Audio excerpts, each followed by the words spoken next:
Hi guys, this is Rave and Nicole, and thank you for tuning back into What's the Rave. I recently asked my Facebook family to give me some topics that they would like to see discussed here, and the one that we're talking about today is actually one that I think every creative faces, and that is whether to charge for your work or do it for free 99. Yeah, so just stay tuned, and we're going to be talking about the costs and benefits of doing work for free.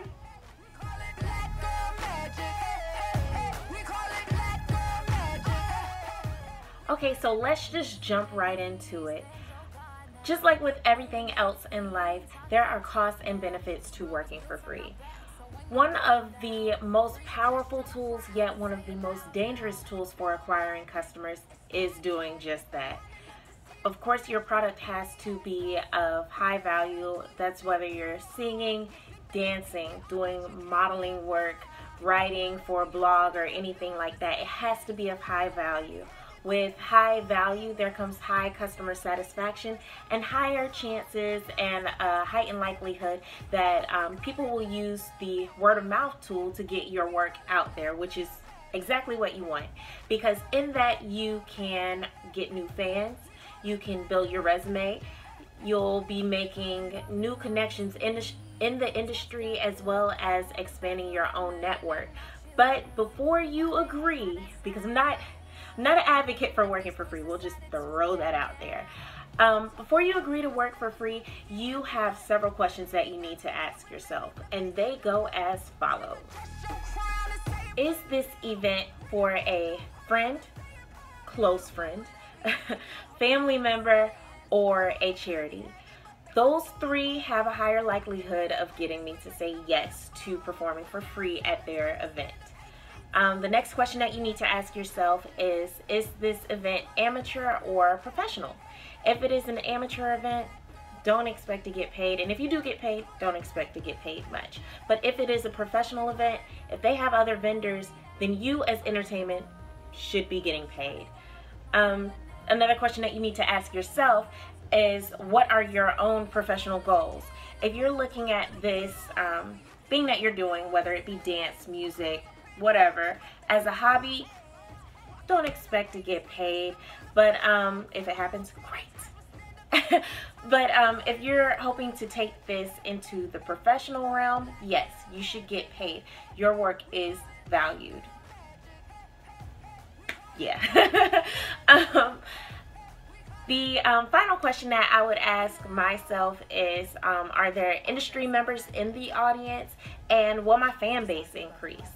Fan base is pretty important nowadays with everything like social media. A lot of employers look at that first. So if your fan base has a chance of increasing and you can gain exposure, then why not? If it's not a lot of exposure for you, of course, this all has to be mutually beneficial to whoever is hosting the event or whoever is hiring you to do your craft and you. Exposure alone is not fair price. There has to be something in it for you. It is okay to be selfish and value your craft. You've worked hard to put this out there. There's no reason why someone should not invest in you as you have. I think that one of the things that most people fail to realize when booking a creative, most specifically dancers, because as always, I'm going to say it, I am a dancer, they forget that there are a lot of costs involved with doing dance. Like, yes, it seems all cute.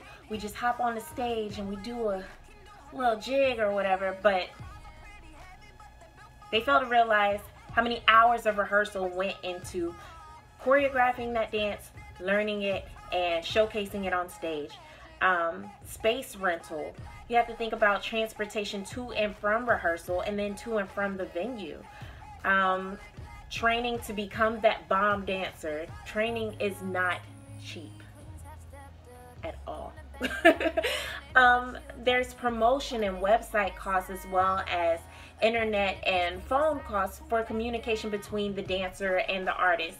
And if that dancer is signed to an agency, you have to think about the manager and the booking fees. They do have to pay for that as well. On top of that, this goes back to the, is this a hobby or is this your profession? You have to think about your living expenses.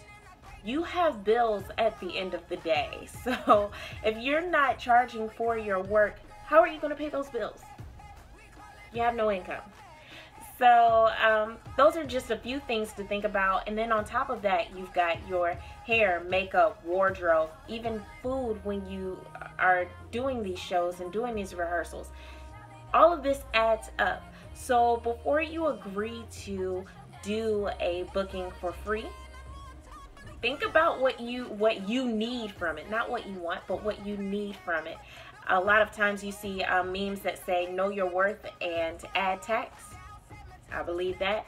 But more importantly, I think that you should know your worth and know your expenses.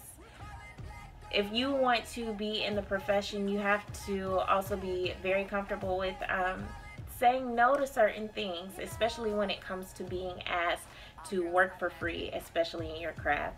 And again, this goes for the writers out there, the singers, the musicians, the models. You're not required to work for free. Know your worth, know your expenses, know your worth, and then add tax. You're valuable. And one more thing, because I almost forgot, the song that you hear in the background is again by J Melody. She was the featured artist last week, but I really like her music, so I'm going to do it 2 weeks in a row. The song is called Black Girl Magic, and again, that is by J Melody. Peace. Listen, ladies, stand your guard now. Melanated queen, talk your talk now.